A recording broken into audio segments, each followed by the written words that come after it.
Hey guys, what's up? Welcome to episode 41 of the vlog series. This is Pat Voss. These are my Sennheisers, my Yeti microphone, my Logitech camera. And guys, welcome. It is the Honesty Podcast, episode 41 of the vlogs. We are talking about a few things here. We talked about a little bit of entertainment yesterday about Walking Dead and Sons of Anarchy and Breaking Bad. But here today, something I want to talk about. There's a little bit of inconsistency here among a lot of people. A lot of people believe that the Major League Baseball Hall of Fame is not a very good place to put certain people, or if you have a juicing charge, and by juicing I mean steroids or performance-enhancing drugs, and they think they shouldn't put those people in their place, or they think they shouldn't put those people in the Hall of Fame. And to me, if you're going to let a guy, and if you should, in my mind, let a guy who bet on baseball like Pete Rose, who is a great overall ball player his entire career, they should let him into the Hall of Fame. But to me, kind of like they were trying to do it to Roger Maris in 61, they should definitely put an asterisk next to anyone that is from the steroid era that was proven to have used steroids, as far as, letting them in by their numbers. And if they're going to do that, then I think baseball as a whole is over. I would, however, let Pete Rose in. There was no steroids used. It was just betting on baseball games he was not even involved in, yet he played in games that he didn't bet on. I mean, he played in games he didn't bet on. So I don't understand. Don't not let him in because he bet on a couple games. It's okay. Let him the fuck in. Thank you. Anyways, on to the next one. Ronda Rousey is probably gone from the UFC. More than likely, she'll be retiring. Miesha Tate already got retired out by Amanda Nunes. To have two people retired by one person is pretty ridiculous and pretty amazing at the same time. Although I would say if we're going to see a big fight, I would like to see Khabib fight Conor McGregor, or Conor go up to welterweight to fight Tyron Woodley.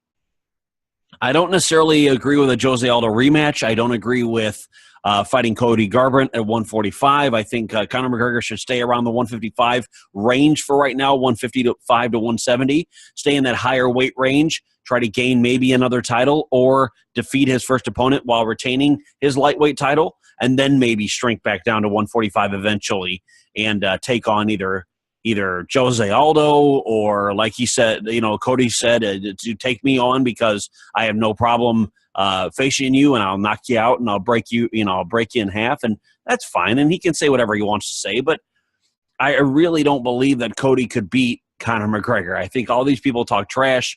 The only person I think could beat Conor McGregor one-on-one in the 145 or 155 combined, like a catchweight fight, would have to be Khabib. That's it. Khabib. If Khabib can't do it, nobody can, and that's kind of the way I look at it. In 155, there's not a lot of people out there that can hold that title. 145, there's almost no one who can touch McGregor on his power because they are a lot smaller and they just don't have his left left hook. But there is one man who thinks they can beat Conor, but won't necessarily do it. And everybody knows what I'm talking about when I say that. Something I've talked about for a long time. Floyd Money Mayweather thinks that he can beat Conor McGregor in a boxing match, but he won't accept the fight. So, what is trash talk without action, right? It's just talk.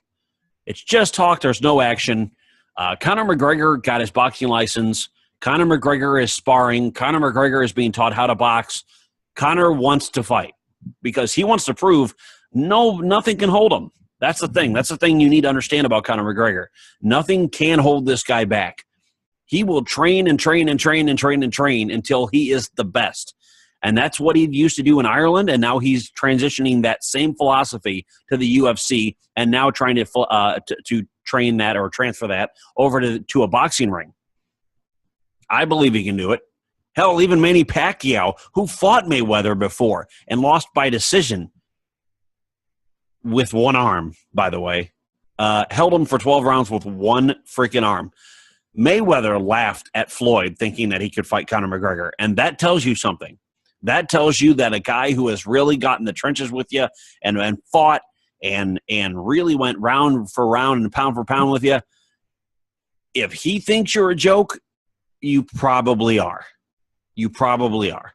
Just because he lost. Now, if he would have won, it would have even made more sense to people, I think. If Floyd loses to Manny Pacquiao in that first fight, I think they take his word for it even more so. If he says Conor can beat him, Conor can beat him. If he thinks that Mayweather's a joke, Mayweather's a joke right now. And I go along with it. I go along with Pac-Man. So, anyways, and speaking of another Pac-Man, Adam Jones from the Cincinnati Bengals is actually being possibly suspended and facing charges of assault on an officer and a few different people. Although, here's the thing, the story differs widely, and I mean widely. When I say a big difference, it's the difference between assaulting and spitting on officers and raising a ruckus and not complying with what they're being told to do versus this, touching a person, getting in their face, giving attitude, but getting in their face one touch, and that was enough to set somebody off. Now, do I believe it? Yeah. Can I believe that Cincinnati police or any police department could be racist or could be ridiculous like that? Yeah, of course I do. Of course I do. They train themselves mentally. They were brought up probably in that same mindset from their families, and now all of a sudden they get the power, or quote-unquote power, to do something, and they kind of get a big head, and that's what leads to a lot of these accusations and allegations and all these nightclub fights and cops being arrested or cops stealing money or cops doing this or cops doing that. It stems from all that because there's not in my mind, no matter what, in a regular police force, there's not a non-filthy cop out there. When I say filthy cop out there, what I mean is everybody, I truly believe everyone has a price, and even me. And this is the thing. I don't want you thinking that I think I'm some, fairy tale greatness over here, like I'm some great, the GOAT over here. But I will tell you the truth. Everybody has a price, including myself. And what I mean by myself is if someone comes and offers me a great deal on my YouTube videos and whatever else, even though I am the Honesty Podcast and I am going to be honest, even with a deal, I know that I can curse and I can do whatever I want to do on here and all that. But if I get a deal and I have a sponsor that's offering me a lot of money, unfortunately, I can't just turn away from that. I'm not going to turn away from a good living because I have to stop cursing as much or something like that. I don't consider myself a sellout for not cursing. I just consider myself, okay, I'm a little bit muted. And it's basically the late night mix-up all over again, but now I'm getting paid to do what I want to do. And if on Patreon, if it happens first on Patreon, and people become patrons and they get, meetings with me and different social media consultations with me and, the Google Hangouts, things like that. You want to be a guest on the show, definitely contact me for that. So it all starts from Patreon for me right now. This is all self-made stuff. It's all self-made, crowd-funded campaign here. I mean, it's crowdfunding on Patreon, crowdfunding on Podbean, and the Spreadshirt page at the end of the month that'll be launched with all of my merchandise for the show. That's all my stuff, though. That's all me with the show and my ideas for this show. And now if someone else has an idea for the show and they want to share it, fine. Go on Patreon, donate $1 per episode, and then share your comments and share your ideas. And I will definitely be responding to those and take those into deep consideration for my next episode. I don't at all think that I know everything. And I know there's always somebody that knows more than I do or less than I do. I mean, I figure I'm right there in the middle somewhere. And that's why I like to stay right there in the middle. I like to have an opinion and be kind of controversial sometimes. But tell me what you think. I mean, leave, subscribe down at the bottom. Obviously, for everybody listening on Podbean, Stitcher, and iTunes. Definitely don't subscribe here, but subscribe on the page or go over to YouTube page of Honesty Podcast and definitely hit subscribe over there. But what I would really suggest to make this a really great crowdfunding campaign would be to go on patreon.com/honestypodcast.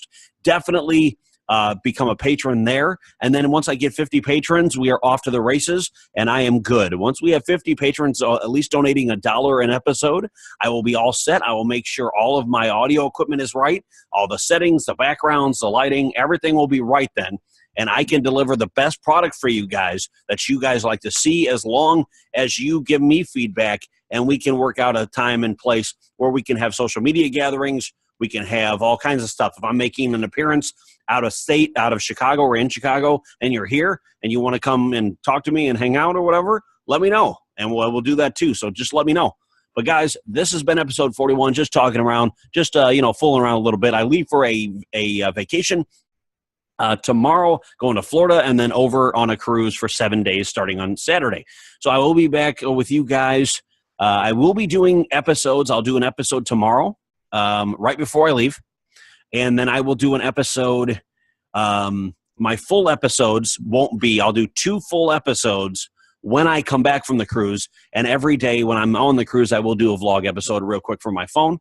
I will see you guys later. And I will also be interviewing Nick Cox and Richie Hofer from Seventh Heaven on the cruise. That'll be up when I come back. I'll see you guys later. Look forward to seeing you.